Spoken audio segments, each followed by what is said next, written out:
Qatar, the world's king of natural gas, is hungry for a new title. The first Gulf nation to rely primarily on itself for food. We are able to produce high-quality crops, even in the desert. This barren land has no rivers, no freshwater lakes, and only a sprinkling of rainfall. Is large-scale farming in this environment a misguided pipe dream? It is highly ambitious that this will actually mitigate their food insecurity.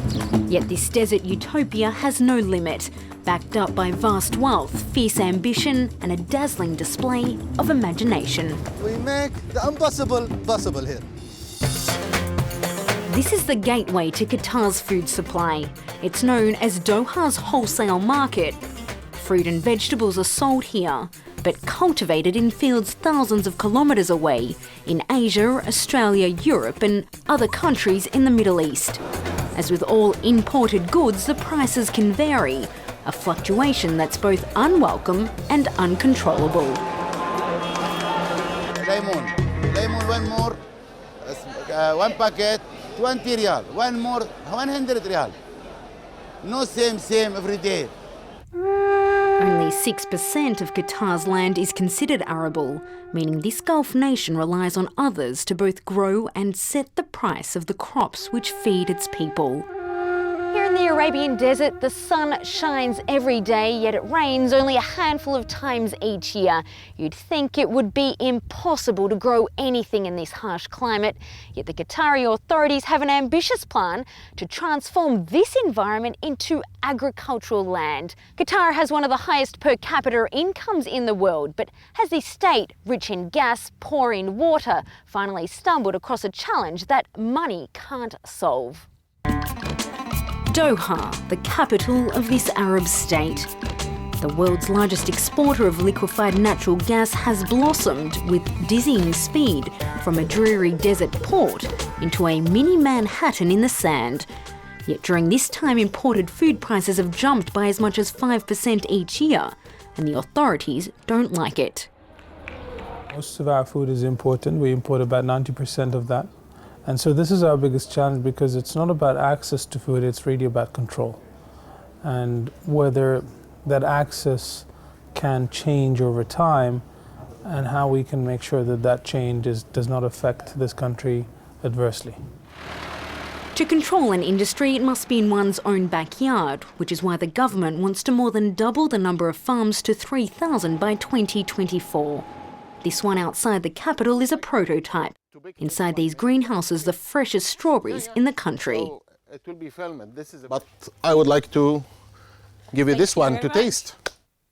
The theory of I'm having money and I can get whatever I want anytime, it's no longer will be good for anybody. We must rely on ourselves, at least on our daily consumption. Qatar's plan to turn its food import ratio on its head will also cost a lot of money, certainly billions of euros, but exactly how much the authorities are not willing to say. The elephant in the room is the climate, little rain and temperatures of up to 50 degrees. Yet the barren ground of Salal still yields crops of broccoli, cabbage, sweet corn and lettuce, despite a maximum rainfall of 5 centimetres in a year. We produce it in the winter time. Every plant has one drip beside, feeding it.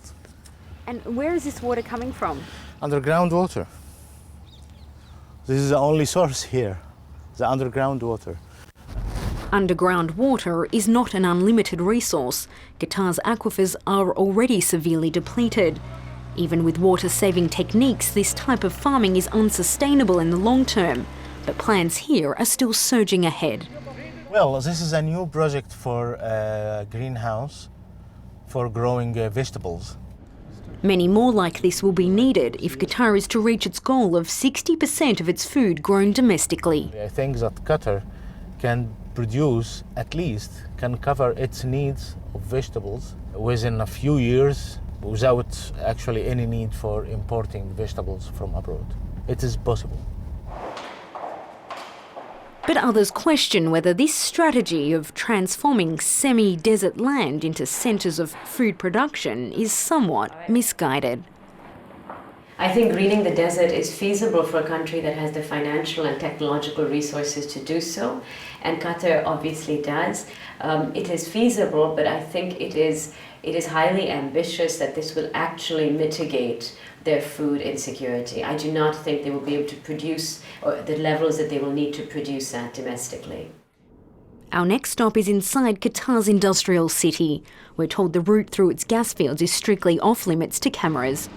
Ironically, it's here in the desert where the nation plans to overcome its agricultural water woes using desalination.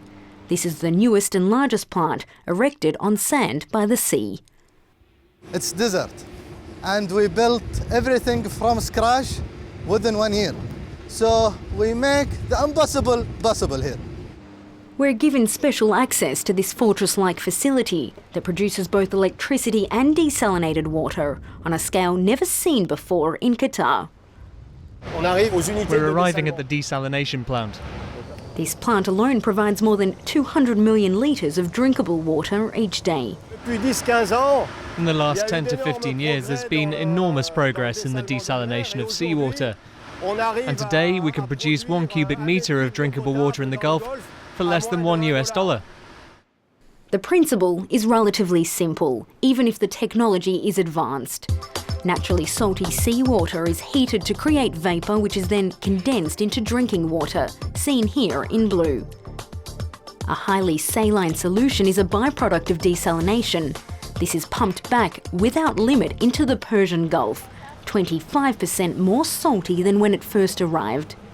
It's too soon to know the long-term effects of this waste, but similar projects are already in the pipeline.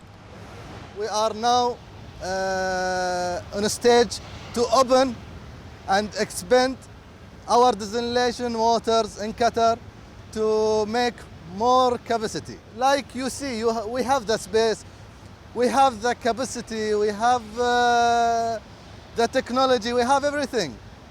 It's just waiting the right time to increase. There is, of course, a plan B. Qatar has been secretly purchasing swathes of foreign land, like here in Australia, where the soil is notably more fertile. And hundreds of millions of euros have been earmarked for agricultural projects in Kenya, Sudan and Brazil. This is a solution which has been already tried. I mean, it's not new to now, for example, that there are countries that they are maybe investing elsewhere to make or to produce their own food. This could be, let's say, another opportunity to make available resources.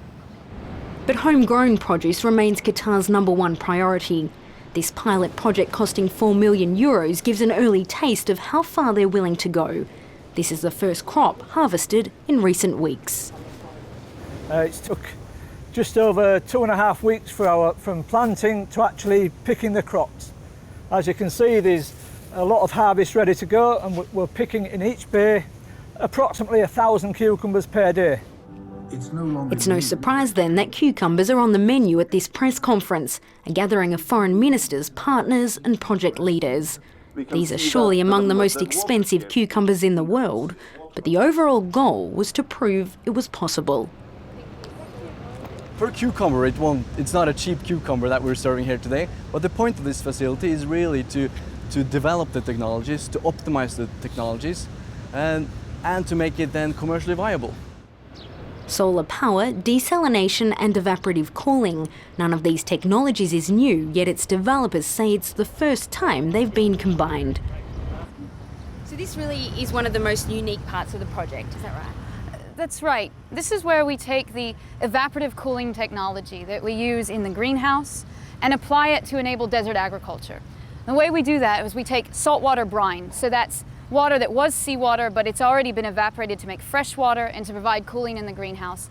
We bring it here, it runs down these pads, the wind pushes the hot desert air across the water through the pad, the air becomes cooler and more humid, and that creates good growing conditions for the crops that you see here.